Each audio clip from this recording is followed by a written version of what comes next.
I remember when I first moved into that small, cozy house with Mark, my husband. It felt like a dream, surrounded by a little garden and just a stone's throw away from his parents, George and Helen. I thought it was perfect, having family so close, but I didn't know then what I know now. Our son, Tommy, was just a year old then, a bundle of joy and endless energy. Mark was different back then, or maybe I just saw what I wanted to see. His parents, well, they seemed like the sweet old couple next door. I learned pretty fast how wrong I was. It started with small things. George and Helen would always pop by, asking for favors, borrowing things they never returned. I didn't mind at first, happy to help, but their true colors showed when I needed them. One afternoon, I was knee-deep in laundry and house chores, and Tommy was being particularly fussy. I called Helen, hoping she could watch him for an hour. "Rachel, dear, I wish I could." Helen's voice had that fake sugary tone, but George and I are just so worn out. You know, with our age and all. I understood or tried to, but not long after, I saw them heading out, all spruced up for one of their shopping sprees.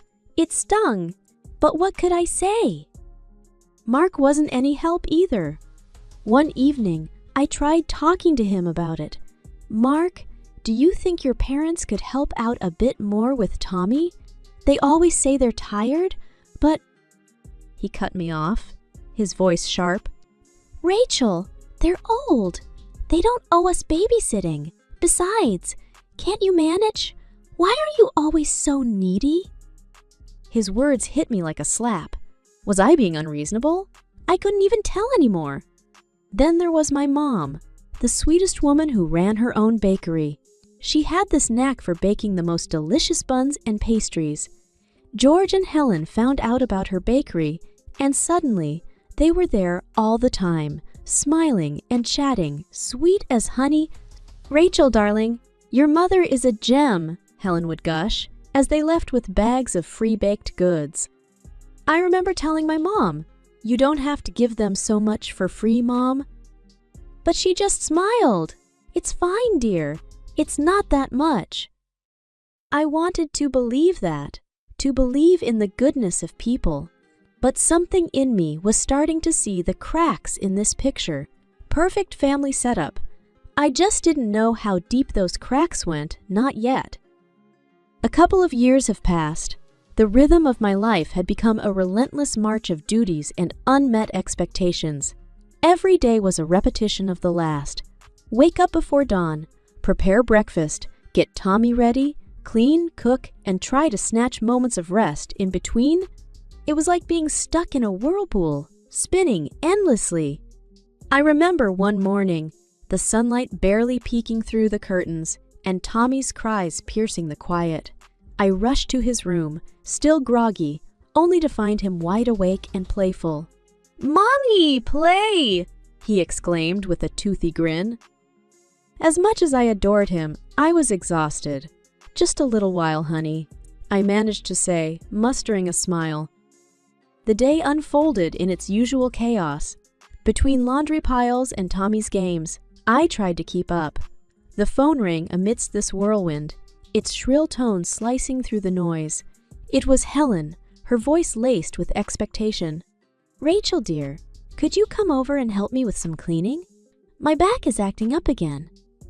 I glanced at the mess in my own house, feeling a twinge of irritation. "Helen, I'm swamped here. Maybe another time?" There was a pause, heavy with disappointment. "Oh, I see. Well, never mind then," she said in a tone that suggested I had deeply wronged her. The guilt was immediate and overwhelming. Was I being selfish? But as I hung up, I looked around at my own home, my own life, all needing attention. That evening, Mark came home, his face set in a frown. "Mom's upset. She needed help, and you just blew her off." I felt my defenses rise. "Mark, I'm not just sitting around. I have our home and Tommy to take care of." He snorted. doesn't look like you're doing a great job. This place is a mess, and what's for dinner anyway?" His words stung, and I fought back tears. "I'm doing my best, Mark. I really am." He just shook his head and walked away, leaving me standing there, feeling smaller than ever. The next day, I hoped for a reprieve, but it was not to be. George knocked on the door, his usual easygoing smile in place. "Rachel, I need a hand with fixing the shed. Lend me your toolbox." Despite the million things on my to-do list, I nodded and handed him the tools. "Sure, take what you need." As he walked away, I couldn't help but feel used. Was I nothing more than a resource to them? A convenience? The next morning, I woke up to Tommy's laughter and Mark's impatient grumbling. The day beckoned with its usual demands, but something in me had shifted. A tiny spark of rebellion, maybe, or just the stirrings of a long, dormant self. Reft. Whatever it was, I knew one thing for sure. I couldn't go on like this. As I made breakfast, I decided I would start taking small steps towards my own dreams again. It wouldn't be easy, but I had to try. For Tommy, for myself. The day that broke me started like any other, but by the time the sun set, my world had shifted irreversibly. I was in the middle of wrestling with a mountain of laundry when my phone buzzed. The screen flashed an unknown number. "Hello? Rachel? This is Mercy Hospital. Your mother had a heart attack. She's stable now, but you should come quickly." My heart plummeted. Mom? My rock, in the hospital. I needed to get to her. But Tommy. I called Helen in a panic. "Helen, it's Mom. She's in the hospital. I need to get there. Can you watch Tommy?" Her response was cold, detached. "Oh dear, that's bad. But we're just about to sit down for our TV show, and we're not really up for babysitting today. Unless, you could make it worth our while." "Worth your while? Helen, this is an emergency." "Well, $300 should cover it. We're missing our favorite show after all." I couldn't believe my ears. I hung up, feeling a mix of anger and disbelief. How could they be so heartless? I dialed Mark next, hoping for some support, some understanding. "Mark, Mom's in the hospital. I need to go. Your parents want $300 to watch Tommy." His reaction was like a slap in the face. "Rachel, stop overreacting. It's just a heart attack, and Mom and Dad have a point. Their time is valuable." Valuable? My mother could be dying, and all you care about is a TV show and money? "Look, I'm busy at work." "Handle it, Rachel. And remember, my parents come first." His words echoed in my ears long after I hung up. I was alone in this, utterly alone. In a daze, I called my friend Lisa. "Lisa, I need help. It's my mom." She didn't hesitate. "I'll be right there. Go to your mom, Rachel. I've got Tommy." At the hospital, the stark white walls and the smell of antiseptic were overwhelming. I found my mom lying in a bed, pale but conscious. "Mom," I whispered, taking her hand. "Rachel, I'm okay," she murmured, though her voice was weak. The doctor pulled me aside. "She's stable, but she'll need care and supervision once she's home." Home! The word echoed in my mind. What was home now? A place where my struggles were invisible, my pain unacknowledged? I returned home late, my mind a whirlwind of emotions. I found Mark on the couch, indifferent. "Your mom okay?" he asked, not looking up from his phone. "She needs care. I might have to stay with her." He shrugged. "Do what you have to do. Just don't expect me to pick up your slack here." The days following Mom's heart attack were a blur of hospital visits and tough decisions. I spent every moment I could by her bedside, the fear of losing her a constant shadow. Amidst it all, The thought of going back to my old life with Mark and his parents felt impossible. One evening, as I sat beside Mom's hospital bed, her hand in mine, she whispered, "Rachel, I'm sorry for all this trouble." "Mom, don't be silly. You're not trouble. You're my mom. I'm staying with you," I said firmly, more to convince myself than her. She squeezed my hand, a silent thank you in her tired eyes. The next hurdle was telling Mark. I called him from the hospital parking lot, my heart pounding. "Mark, I've made a decision. I'm moving in with Mom. She needs constant care." There was a pause, then a harsh laugh. "You're kidding, right? What about your duties here? What about Tommy?" "Tommy's coming with me. And as for my duties, I think I've done more than enough." Mark's voice rose, sharp and accusing. "You can't just abandon your family like this, Rachel. My family needs me, Mark. And right now, that's my mom and Tommy." His response was a string of angry words and accusations. But I held my ground. For the first time in a long time, I felt sure of my decision. Packing up my things, and Tommy's felt like shedding an old skin. Each item I placed in the suitcase was a step away from the life I had known, a life where I had felt invisible, unappreciated. Mark watched in silence, his anger simmering. As I zipped up the last bag, he finally exploded.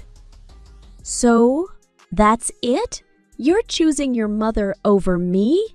Over us?" I looked him in the eye, my resolve steeling. "I'm choosing to do what's right. You made your priorities clear. Now I'm making mine." The drive to Mom's was a mix of fear and relief. Fear of the unknown, of starting over. Relief at leaving behind a life that had become suffocating. Arriving at Mom's felt like coming home. A real home filled with love and care. I set up a small room for Tommy and started to settle into a routine of caring for Mom. Mom's health was improving, slowly but surely, and with each day, I felt a bit stronger, a bit more like the woman I used to be, the woman I wanted to be. Living with Mom and Tommy in her cozy, familiar house was like breathing fresh air after being underwater for too long. Each morning, I woke up to the sound of birds chirping outside and Tommy's giggles as he played with his grandma. But it wasn't all sunshine. The reality of my new life, especially the divorce, weighed heavily on me. One afternoon, as I was sorting through some old papers, Mom looked at me, concern etched on her face. "Rachel, are you sure about the divorce? It's a big step." I nodded, feeling a mix of sadness and resolve. "I know, Mom. But staying with Mark, it was suffocating me. I need to find myself again." She reached out and squeezed my hand. "I'm here for you, honey. Always." The divorce proceedings were tough. Mark was bitter, throwing accusations and trying to make things difficult. But I stood my ground. I wanted freedom, not just for me, but for Tommy too. One day, I received a call from my lawyer. "Rachel, Mark is demanding full custody of Tommy, claiming you're an unfit mother." My heart raced with anger and fear. Unfit? Because I chose to care for my sick mother? "It's just a tactic, Rachel. Stay strong." The legal battles dragged on, but eventually, the divorce was finalized.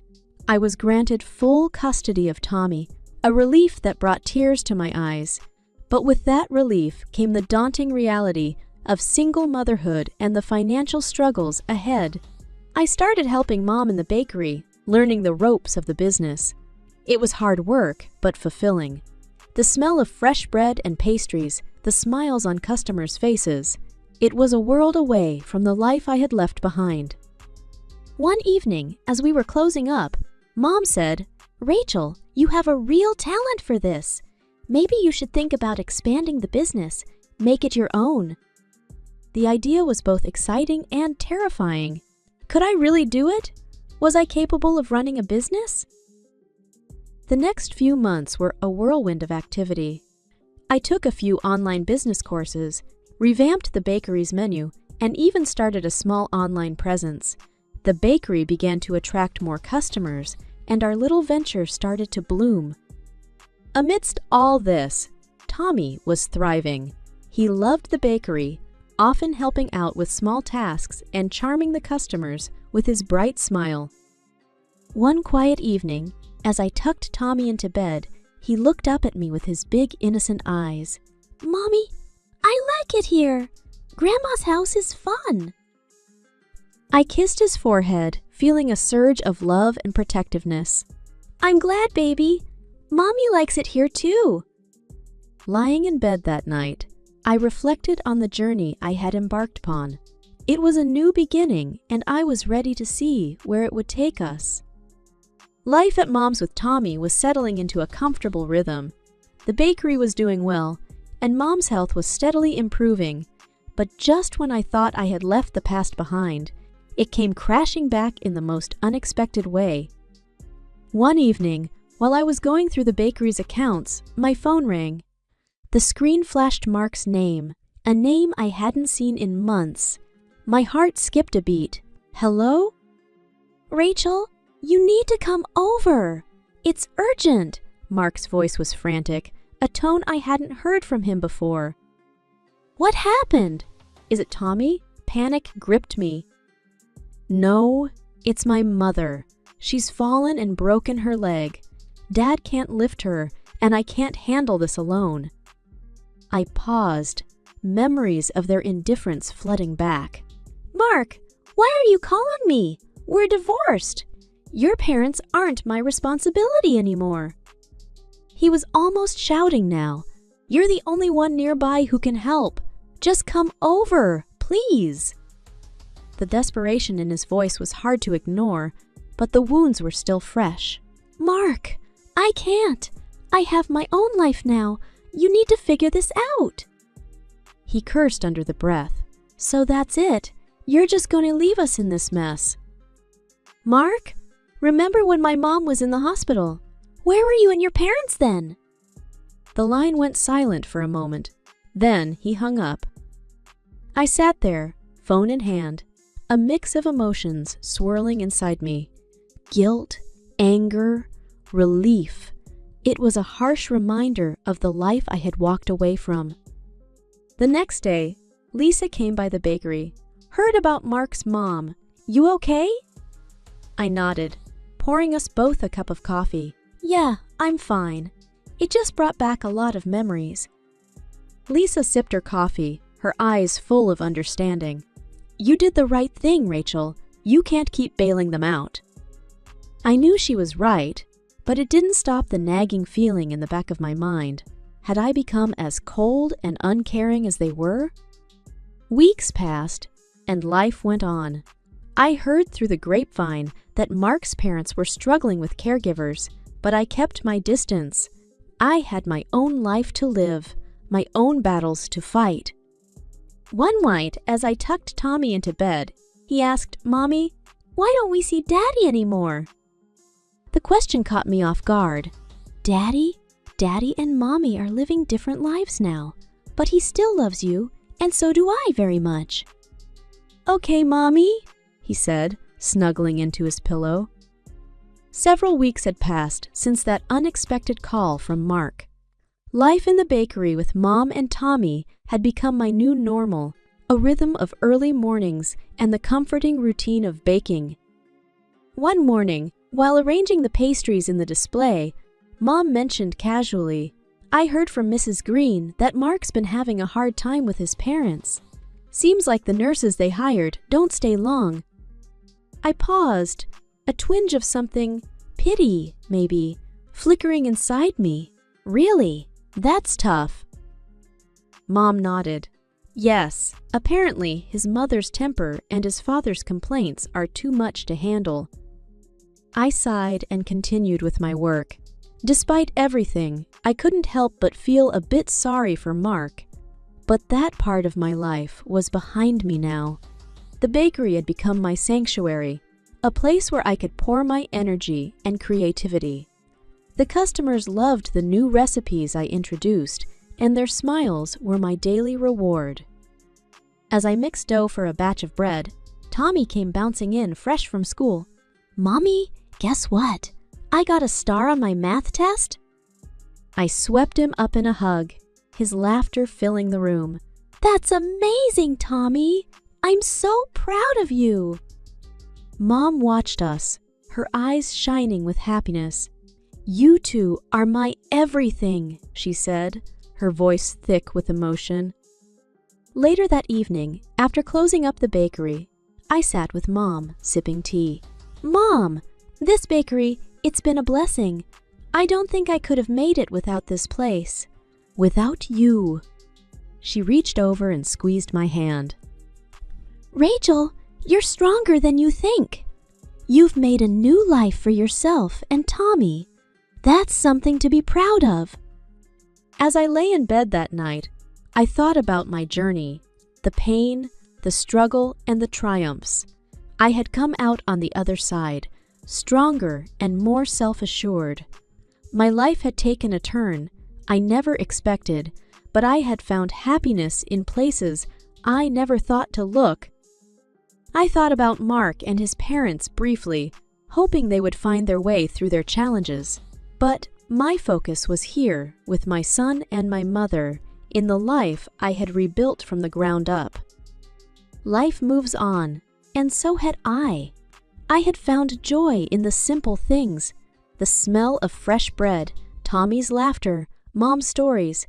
I had learned to cherish these moments, knowing they were the real essence of life.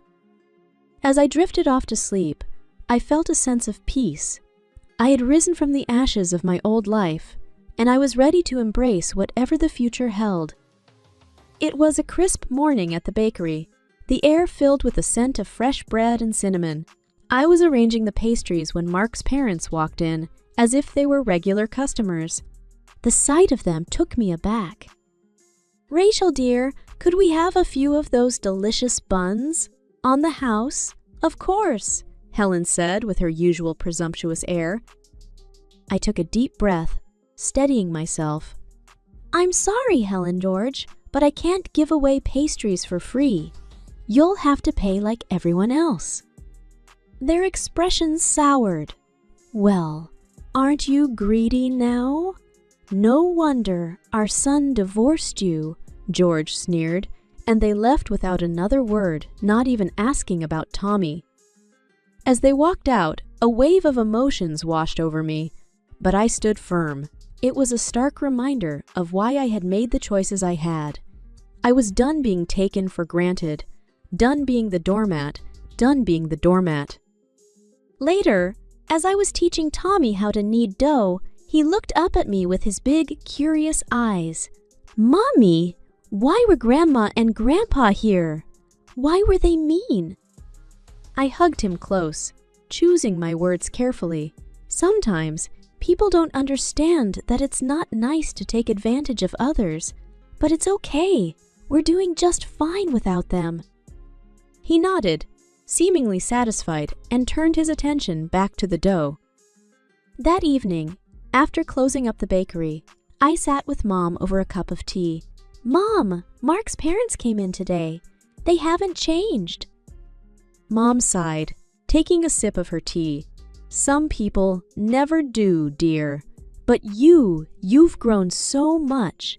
You're not the same person who would let them walk all over you." She was right. The journey I had embarked upon had changed me. I was stronger, more confident, and I had learned the hard lesson of standing up for myself. Reflecting on the past months, I realized how far I had come. From the ashes of a broken marriage and a life filled with doubt, I had risen. I had built a new life for myself and Tommy, a life filled with love, respect, and dignity